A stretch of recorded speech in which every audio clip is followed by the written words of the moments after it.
నమస్తే, నేను మీ ప్రశాంత్. ఎన్టీఆర్ గారు నటించిన దేవరా మూవీ మాకద్దు అంటూ అయితే శాటిలైట్ ఛానల్స్ ఉంటున్నాయి. అసలు ఎందుకు భయపడుతున్నారు, దీని గురించి అయితే మాట్లాడేందుకు ప్రస్తుతం మనతో పాటు సీనియర్ జర్నలిస్ట్ జగదేవ్ గారు ఉన్నారు. నమస్తే అండి. నమస్తే సార్. దేవరా మూవీ అయితే ఎన్టీఆర్ గారు నటించడం జరిగింది, చాలా అద్భుతంగా అయితే ఆడింది. అంత మంచి మూవీని అసలు శాటిలైట్ ఛానల్స్ ఎందుకు తీసుకోవడం లేదు? అంటే రేట్ ఎక్కువ చెప్తున్నారనా, లేదంటే ఇంకేదైనా ప్రాబ్లమ్స్ ఉన్నాయా? అంటే ఇది మీరు అన్నట్టు శాటిలైట్కి ఓటీటీకి ఇంకా రాలేదు కాబట్టే ఎట్లా అంటే ఓటీటీకి వచ్చినట్టుంది, బట్ శాటిలైట్కి ఇంకా రాలేదు, ఎలాగో ఓటీటీలో స్ట్రీమ్ లైన్ అవుతుంది కదా అని ఉంది. బట్ శాటిలైట్కి అది ఇప్పటికే సంక్రాంతి రిలీజు, మహాశివరాత్రికి బ్లాక్ బాస్టర్ మూవీ అని యాడ్లు వేసుకుంటారు కదా. అంటే ఒకప్పుడు ఎలా ఉండేదంటే సిస్టమ్, సినిమా రిలీజ్కి ముందే ఈ సినిమా ఎంత హిట్ అవుద్ది, హీరో ఎవరు, దర్శకుడు, కాంబో ఏంటి, దాని ప్రకారము ఏ హీరోకి అదే ఏ ఛానల్కి ఎంత అమ్ముకోవచ్చు అన్నట్టు ఉండేది. తర్వాత ఏమైందంటే హిట్ బట్టి మార్కెట్ బట్టి అమ్ముకోవడం స్టార్ట్ చేశారు. సో ఇప్పుడు అది ఎంత మార్కెట్ చేస్తుందో దాని ప్రకారం అమ్ముకుంటున్నారు. అమ్మడానికి కూడా కొంత రీజన్ ఉండేది. వాళ్ళు కూడా కొనుక్కోవాలంటే దాని మీద వచ్చే యాడ్స్ రెవెన్యూయే. ఏ శాటిలైట్ కానీ ఓటీటీ కానీ ఎవరికి కూడా యాడ్స్ తప్ప the one and only income source యాడ్సే, యాడ్ రెవెన్యూ. సో ఆల్రెడీ ఓటీటీలో వచ్చేసింది, థియేటర్లో చూశారు. ఇవాళ రేపు ఓటీటీ అంటే ఒక ఓటీటీ ప్లాట్ఫామ్ తీసుకుంటే ఒకేసారి అదే పాస్వర్డ్ అనేది 3-4 అంటే తెలిసిన చుట్టాల బంధువులు 10 మంది చూసేస్తున్నారు. 10 మంది ఇళ్లలో అనేది 10 మంది ఇళ్లలో 10x10 వేసుకుని 100 మంది అక్కడే చూసేస్తున్నారు. బట్ ఓటీటీ ద్వారా ఎంతవరకు రీచ్ అవుతుందనేది తెలియదు. బట్ అందరూ చూసేయడం అయితే అయిపోతుంది కదా టీవీలో. ఇప్పటికీ కొన్ని ఐబొమ్మనో లేక మూవీ రూల్స్ లాంటి సైట్లో డౌన్లోడ్ చేసేసి చాలా చూస్తున్నారు. పెన్ డ్రైవ్ లో డౌన్లోడ్ చేసుకొని ఇంట్లో పెట్టి టీవీ కనెక్ట్ చేసుకుని చూసుకోవడము, ల్యాప్టాప్ లో చూసుకోవడము చేసేస్తున్నారు. ఇప్పుడు ఉన్న టెక్నాలజీతో తీసుకుంటే కనుక హెచ్డి రాకముందే వీళ్ళే హెచ్డి క్వాలిటీలో కూడా డౌన్లోడ్ చేసేస్తున్నారు. చూపించాడు తండల్ మూవీ చూసుకుంటే అది రిలీజ్ రోజే అది చాలా దారుణం. నిర్మాతలకు కూడా కొంచెం లాస్ అనే చెప్పొచ్చు. అంత కాదండి, ఎంత లాస్ అండి. అంటే సినిమా పిచ్చి సినిమా ప్రేక్షకులు ఉన్నారు, కాదనట్లేదు. వచ్చేసింది, ఇంకెందుకు ఇలా చూద్దాం, వెళ్దాం అనుకున్నాడు కూడా, అరే వచ్చేసింది ఆ ప్రింట్ బాగానే ఉందంట కదా. సో దానివల్ల ఎంత, ఇప్పుడు 1,00,000 మంది 100 రూపాయలు పెడితే వాడికి ఎంత వస్తుంది?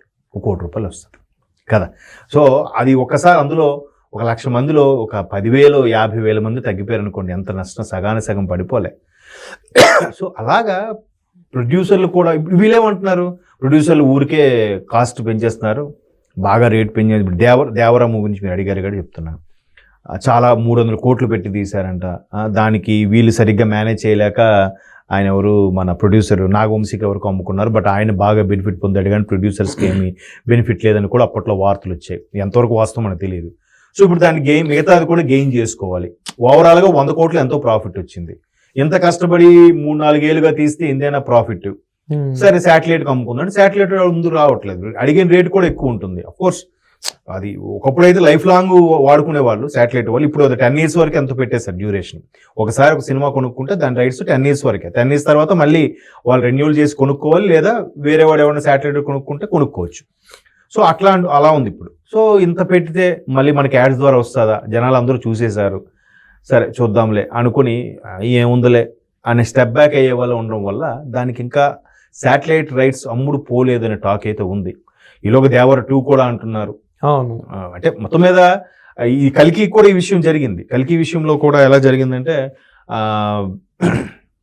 ఏంటది, ఇలాగే ముందు బాగా హిట్ అవుద్దా లేదా అనుకున్నారు. ఒక్కసారి హైపు ప్రభాస్ వల్ల కలెక్షన్స్ వచ్చేయడం వల్ల ఒక్కసారిగా దాని రేటు పెంచేశారంట. చాలా రోజులు అది సేల్ అమ్ముడు పోలేదు. తర్వాత వాళ్ళు శాటిలైట్ వాళ్ళు కొనుక్కున్నారు అన్నట్టు కూడా ఒక టాక్ ఉంది. మేబీ అంటే ఇప్పుడు ఎవరైనా రూపాయికు ప్రొడక్ట్ తయారైతే కనీసం రూపాయి పావలాకైనా అమ్మాలనుకుంటాడు, అంతే కదా. 1 రూపీ 25 పైసకైనా అమ్మాలనుకుంటాడు, కానీ మరి నష్టంకో 90 పైసలకు అమ్మాలనుకోడుగా.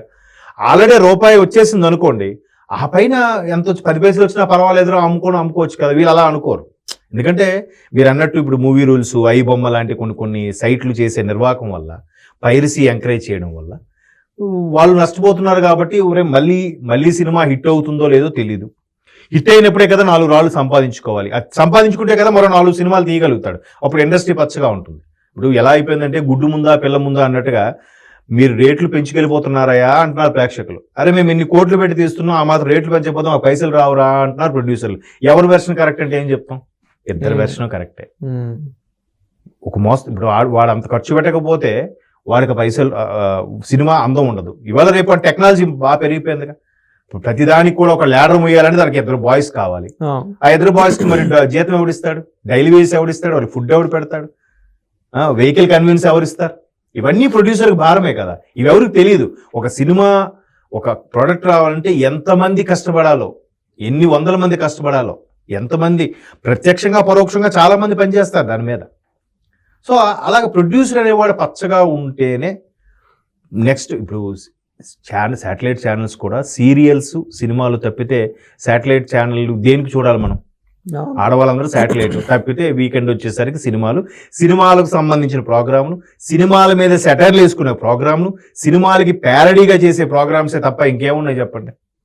సో అటువంటి సినిమాయే చచ్చిపోతే వీళ్ళందరికీ మరి భృతి ఎలా దొరుకుతుంది? ఈ శాటిలైట్ వాళ్ళకి కూడా భృతి ఎలా దొరుకుతుంది చెప్పండి? అవునా కదా? అది ఆలోచించాలి. బట్ ఎవరి వెర్షన్ వాళ్ళది. నేను ఇక్కడ ఒకళ్ళనే హైప్ చేసి ఇంకోళ్ళు తక్కువ పట్టే ఉద్దేశం కాదు. ఒక్కొక్క సందర్భం బట్టి ఇది ఆల్రెడీ చూసేశారు కదా. దేవరా ఎట్లా అంటే మిక్స్డ్ టాక్ వచ్చింది. ఒక సూపర్ అన్నా కూడా పర్వాలేదురా అనిపించే సినిమా కదా, అబ్బా సూపర్ బ్లాక్ బాస్టర్ సినిమా అయితే కాదు, హిట్ సినిమాయే అంతే. సో ఆల్రెడీ చూసేశారు కదా, మనం కొనుక్కుంటే ఏమొస్తుందిలే మనకి అనుకున్న వాళ్ళు కూడా ఉండొచ్చు. మేబీ అలా కాకపోయినా వేరే రీజన్స్ కూడా ఉండొచ్చు. కానీ పుష్ప మూవీ చూసుకున్నట్లయితే కనుక పుష్ప 2 రిలీజ్ కాకముందే ప్రీమియర్ బిజినెస్ 1000 కోట్లు కొట్టేసింది. అన్ని ఛానల్ వాళ్ళు కొనేసారు, ఓటీటీ వాళ్ళు కొనేసారు. అంటే అది ఇప్పుడు ఒక్కొక్కరు ఒక మార్కెటింగ్ స్టైల్ ఉంటుందండి, ప్రొడ్యూసర్ స్టైల్. ఇప్పుడు ఆర్జీవి గారు ఉన్నారు, రామ్ గోపాల్ వర్మ గారు, అతను తీసేది సింపుల్గా తీస్తాడు, పెద్దగా భారీ ఖర్చు పెట్టాడు. బట్ ఆయన చేసే పబ్లిసిటీ ఎలా ఉంటుంది? ఆయన పబ్లిసిటీ ఎవరికైనా వచ్చా? మార్కెటింగ్ ఎవరికి రాదు. సోషల్ మీడియాని ఒకేసారి తిప్పేసుకుంటాడు ఆయన వైపు కదా. మరి అదే టాలెంట్ అది. ఇప్పుడు రాజమౌళి గారు ఉన్నారు, ఆయన సినిమాకి ఎంత కష్టపడతాడో ప్రమోషన్స్ కూడా అంతే కష్టపడతాడు కదా. ఇప్పుడు అనిల్ రావిపూడి గారు ఉన్నారు, మరి ఎంత చక్కగా ప్రమోషన్స్ చేసాడు ఆయన. వెంకటేష్ గారితో సార్ నేను పాడతాను సార్ అంటే ఏదో స్వాతిముత్యం స్టైల్లో కమల్ హాసన్ గారి టైప్లో పెట్టి ప్రమోషన్స్ ఎక్కడెక్కడ ఇంటర్వ్యూస్ ఇవ్వడం అన్ని. అంటే దర్శకుడు అనేవాడు ప్రొడ్యూసర్ ఇద్దరు వైఫ్ అండ్ హస్బెండ్ లా కలిసి పనిచేస్తేనే సినిమా ప్రమోషన్స్ అవుతాయి. కొన్ని సినిమాలు ఎంత బాగున్నా సరైన ప్రమోషన్స్ లేకపోయినా పోయిన సందర్భాలు చాలా ఉన్నాయి. గతంలో అలా కొన్ని సినిమాలు ఉన్నాయి, పేర్లు అనవసరం. ఇప్పుడు అదుర్ సినిమా ఉంది తీసుకోండి, సూపర్ హిట్స్. ఇప్పటికీ మన టీవీలో వస్తే కామెడీకి చూస్తాం. బట్ కరెక్ట్ గా తెలంగాణ ఉద్యమం టైంలో రిలీజ్ అవ్వడం అది దెబ్బ పడింది. అది ఒకసారి పరిస్థితులు బట్టి కూడా, కరోనా టైంలో లేదా వరదల టైంలో అలాంటి సిచ్యువేషన్స్. సో కాబట్టి ఈ శాటిలైట్ రైట్స్ కూడా అమ్ముడుపోతాయి. బట్ బిహైండ్ ది రీజన్ ఇంకేదో ఉండుండొచ్చు, మనకు పూర్తి స్థాయిలో అది బయటికి రాదు. మేబీ ఆల్రెడీ కొనుక్కున్నారేమో. ఇప్పుడు మళ్ళీ ఎలా ఉంటుందంటే ఆ రోజు వచ్చే యాడ్స్, రేటింగ్, రెవెన్యూ బట్టి కూడా మళ్ళీ ప్రొడ్యూసర్ షేర్ అడిగాడు అనుకోండి, ఒకసారి అమ్మేస్తే ఓకే, లేదు నీకు వచ్చిన రేటింగ్ బట్టి కూడా నాకు యాడ్స్ బట్టి మళ్ళీ షేర్ ఇమ్మని అడిగారు అనుకోండి ప్రొడ్యూసర్స్, మళ్ళీ అది వాళ్ళకి ఇబ్బంది కదా. రకరకాల రీజన్స్ ఉంటాయి. ఇది అని పర్టికులర్గా మనం చెప్పలేం, మన వరకు రావు అవి. Thank you sir. థ్యాంక్స్.